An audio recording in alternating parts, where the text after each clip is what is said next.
আর্যকে বাঁচাতে হসপিটালে ছুটে এলো অপর্ণা। হ্যাঁ বন্ধুরা, এমনটাই দেখা যাবে। তাই সম্পূর্ণ জানতে ভিডিওটিতে লাইক দিয়ে চ্যানেলটি সাবস্ক্রাইব করে দেখতে থাকুন। গল্পের শুরুতে দেখা যাবে অপু একটা অটোতে বসে পড়ে। তখন অটোওয়ালা বলে, দেখুন আমি যাব না। তখন অপর্ণা বলে, দেখুন দাদা, আপনি প্লিজ চলুন, একটা মেয়েকে কতগুলো গুন্ডা ধরে নিয়ে গেছে। তখনই সে অটো লোকটা বলে, না না, আমি এসব ঝামেলা জড়াতে পারবো না, আপনি আমার অটো থেকে নামুন। তখনই অপর্ণা অটো থেকে নেমে বলে, কি, আপনি যেতে পারবেন না? ঝামেলা বলছেন? একটা মেয়েকে কতগুলো গুন্ডারা ধরে নিয়ে গেছে। আজকে যদি আপনার বোনকে কেউ এভাবে তুলে নিয়ে যেত, আপনি কি এরকমটা করতে পারতেন? পারতেন বলুন? তখন এই লোকটা নিজের ভুলটা বুঝতে পারে আর বলে, হ্যাঁ বোন, আমি বুঝতে পেরেছি। তুমি ওঠো, ওই মেয়েটাকে আমাদের বাঁচাতে হবে। তুমি ওঠো তাড়াতাড়ি করে। তারপরে অপু অটোতে উঠে লোকটা অটো চালিয়ে সে গুন্ডাদেরকে ধরে ফেলে। তখন এই গুন্ডাগুলোর সামনে গিয়ে অটো থামালে গুন্ডাগুলো বলে, কে রে? তখনই অপু বেরিয়ে আসলে গুন্ডাগুলো বলে, তোর এত বড় সাহস, তুই আবার এসেছিস? তখনই অপু মেয়েটাকে নিজের কাছে টেনে নেয়। তখন মেয়েটা বলে, দেখো বোন, তোমাকে তো বললাম যে তুমি চলে যাও, ওরা খুব খারাপ মানুষ, ওরা তোমারও ক্ষতি করে দেবে। তখন অপু বলে, না, তোমাকে আমি কিছুতেই একা ছেড়ে দেবো না। এই বলে গুন্ডাদেরকে একটা রড নিয়ে মারতে থাকে অপু। তখনই গুন্ডাগুলো চিৎকার করতে থাকে। হঠাৎ করে একজন এসে তারপরেই অপুকে এক মাথায় আঘাত দেয় আর সঙ্গে সঙ্গে ধাক্কা দিলে অপু নিচে পড়ে যায়। পড়ে গিয়ে আর উঠতে পারে না। ওইদিকে গুন্ডাগুলো বলে, অনেক লাফাচ্ছিলি না, এখন কোথায় গেল? কোথায় গেল তোর শরীরে সব জোর? চলে গেল তো?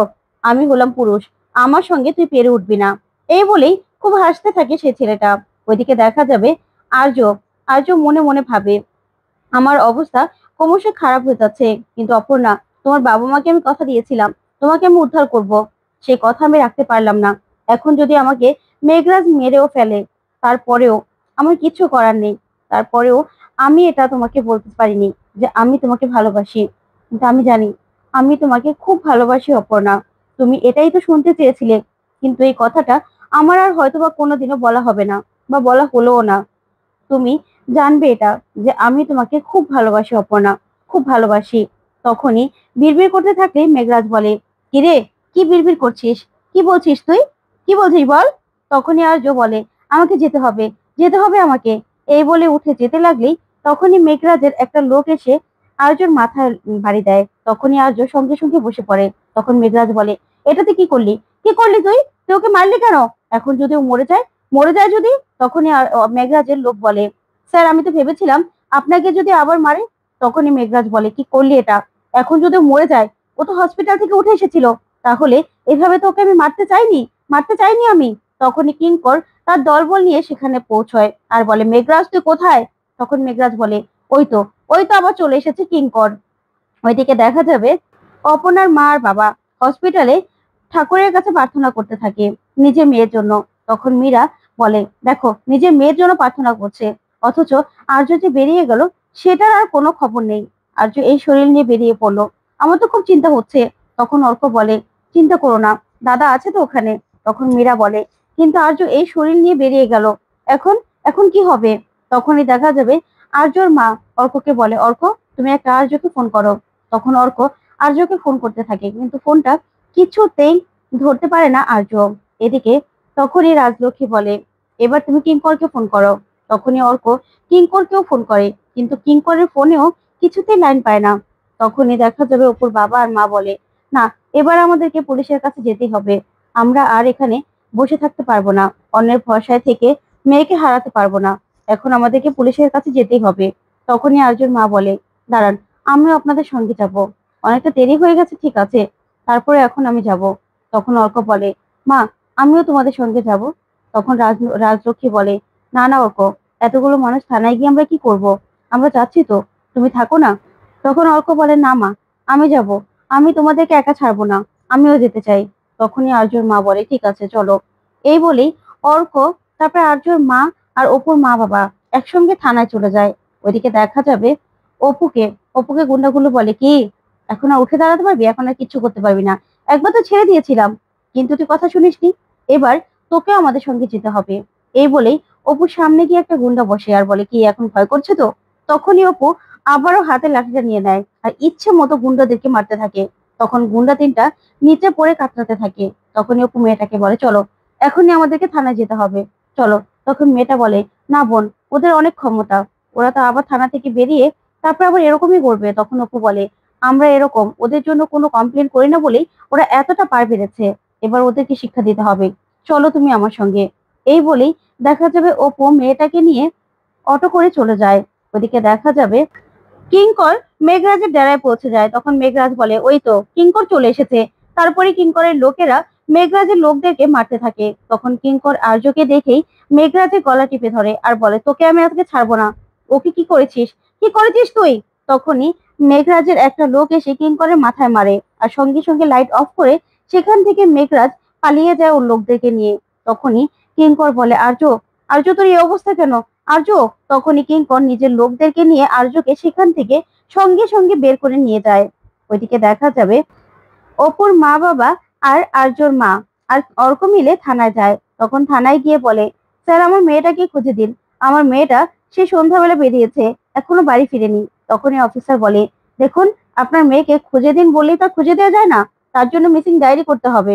তখনই আর্যর মা বলে, হ্যাঁ তাহলে মিসিং ডায়েরিটা লিখুন না। তখনই অফিসার বলে, আপনার মেয়ের নাম? তখন অপুর বাবা আর মা বলে, অপর্ণা বসু। তারপরেই অফিসার বলে, বয়স ঠিকানা বলুন। তখনই অপুর বাবা বলে, 21 বছর। তখনই অফিসার বলে, দাঁড়ান দাঁড়ান, আপনার 21 বছরের মেয়েকে খুঁজে দিতে বলছেন? আপনার মেয়ে তো অ্যাডাল্ট, তাহলে হসপিটালে যাওয়ার নাম করে কার সঙ্গে চলে গেছে কোনো ঠিক আছে নাকি? এই বয়সে মেয়েরা প্রেম করে? তখনই অপুর বাবা বলে, আমার মেয়ে এরকম নয় অফিসার, বিশ্বাস করুন, আমার মেয়েটাকে খুঁজে দিন। তখনই অপুর মা বলে, অফিসার আমার মেয়েটাকে আপনি খুঁজে দিন। তখনই দেখা যাবে অফিসার অপুর নামে বাজে বাজে কথা বলতে থাকে। তখনই অর্ক প্রচন্ড রেগে যায় আর বলে, আপনার এত বড় সাহস, আপনি নিজের ডিউটিটা নিজে করুন, আপনাকে এত কথা বলতে কে বলেছে? তখনই অফিসার বলে, কি, অন ডিউটি অফিসারের উপর এভাবে হাত তোলা? আমি কিন্তু আপনাকে গ্রেফতার করতে পারি। তখনই দেখা যাবে আর্যর মা বলে, অফিসার আপনি ওকে ক্ষমা করে দিন, ও বুঝতে পারেনি, আপনি প্লিজ আমাদের সাহায্য করুন। তখন অর্ক বলে, মা তুমি এভাবে বলছো? তখনই আর্যর মা বলে, হ্যাঁ। তখনই অফিসার বলে, দেখুন ম্যাডাম, এভাবে বললেই তো আর হয় না। তখনই আর্যর মা বাধ্য হয়ে বলে, আমি রাজলক্ষ্মী সিংহ রায়, আর্য সিংহ রায়ের মা। তখনই অফিসার ভয় পেয়ে যায় আর বলে, ম্যাডাম আপনি আগে বলবেন তো। তখন আর্যর মা বলে, কেন আগে বলতে হবে কেন? আমি চাইছিলাম না যে আমার পরিচয়টা আপনাকে বলি। তখনই অফিসার বলে, আমরা এখনই ব্যবস্থা করছি, খোঁজার ব্যবস্থা করছি। ওইদিকে দেখা যাবে মীরা খুব চিন্তা করতে থাকে আর বলে, আর্য কোথায় গেল? কিঙ্করেরও কোনো খোঁজ পাচ্ছি না, কি করব আমি? সবাই তো চলে গেল থানায়, আমি হসপিটালে একা দাঁড়িয়ে আছি। ঠিক তখনই কিঙ্কর আর্যকে নিয়ে হসপিটালে আসে। তখন আর্যকে ভিতরে নিয়ে গেলেই মীরা বারবার করে কিঙ্করকে প্রশ্ন করে আর বলে, কিঙ্কর, আর্য কি হয়েছে? কি হয়েছে আর্যর এই অবস্থা কেন? কোথায় পেলে তুমি? তখন কিঙ্কর বলে, দেখো মীরা, সে কথাটা তোমাকে না জানলেও হবে। তখন এই কথা শুনে মীরা পুরো অবাক হয়ে যায়। ওইদিকে ডক্টর বলে, দেখেছেন, এই জন্যই বলেছিলাম, ওনাকে যেতে বারণ করেছিলাম। যে অবস্থায় ফিরে গিয়েছিলেন উনি সেই অবস্থায় আবার ফিরে গেলেন, বুঝতে পারছি না কি হবে। তখন কিঙ্কর বলে, আর্য তুই খুব বড় ভুল করলি, কেন করলি এটা, কেন করলি? তখন কিঙ্কর খুব কষ্ট পেতে থাকে। ওইদিকে দেখা যাবে অফিসার কমপ্লেন লিখলেই তখন অর্ক বলে, আচ্ছা আপনারা কাজটা কখন শুরু করবেন? তখন অফিসার বলে, আমরা কাজটা শুরু করে দিয়েছি স্যার, খুঁজতে যতক্ষণ লাগবে আর কি। তখনই দেখা যাবে অপু সেই মেয়েটাকে নিয়ে থানায় যায় আর বলে, আমি ওনার নামে একটা কমপ্লেন লেখাতে চাই। তখনই এই কথা শুনে সবাই অবাক হয় আর বলে, অপুর মা, আমার অপুর গলা না? তখনই অপু আসলেই অপুকে দেখে কান্নায় ভেঙে পড়ে অপুর বাবা আর মা। তখনই রাজলক্ষ্মী বলে, অপর্ণা, অপর্ণা তুমি? তখন অপু বলে, মা বাবা তোমরা এখানে, তোমরা এখানে কি করছো? আর স্যার, স্যার কেমন আছেন? তখনই দেখা যাবে আর্যর মা বলে, সবার আগে তুমি বলো যে তুমি এতক্ষণ কোথায় ছিলে? তখন অপু বলে, আমাকে মাথায় কেউ আঘাত করে তারপরে অজ্ঞান করে দিয়েছিল, তারপরে আমার আর কিছু মনে নেই। তখন অফিসার বলে, তারপরে আপনি চিনতে পেরেছেন কারা করেছে? তখন অপু বলে, না, যখন জ্ঞান ফিরে তখন দেখলাম যে চেয়ারের মধ্যে আমার হাত পা বাঁধা, তারপর একটা জানালা খোলা দেখে হাত পা খুলে আমি সেখান থেকে পালিয়েছি। তখন তো আর্যর মা এই কথা শুনে অবাক হয়। ওইদিকে আর্যর অবস্থা ক্রমশ খারাপ হতে থাকে। তখন মীরা আর্যর অবস্থা দেখে কাঁদতে থাকে আর বলে, আর্য এরকম করছে কেন? ডক্টর দেখুন না, আপনি ভালো করে দেখুন। তখন ডক্টর বলে, দেখুন উনি আগের অবস্থাতে ফিরে গেছেন, আপনারা ভগবানকে ডাকুন, এখন কি হবে বলতে পারি না।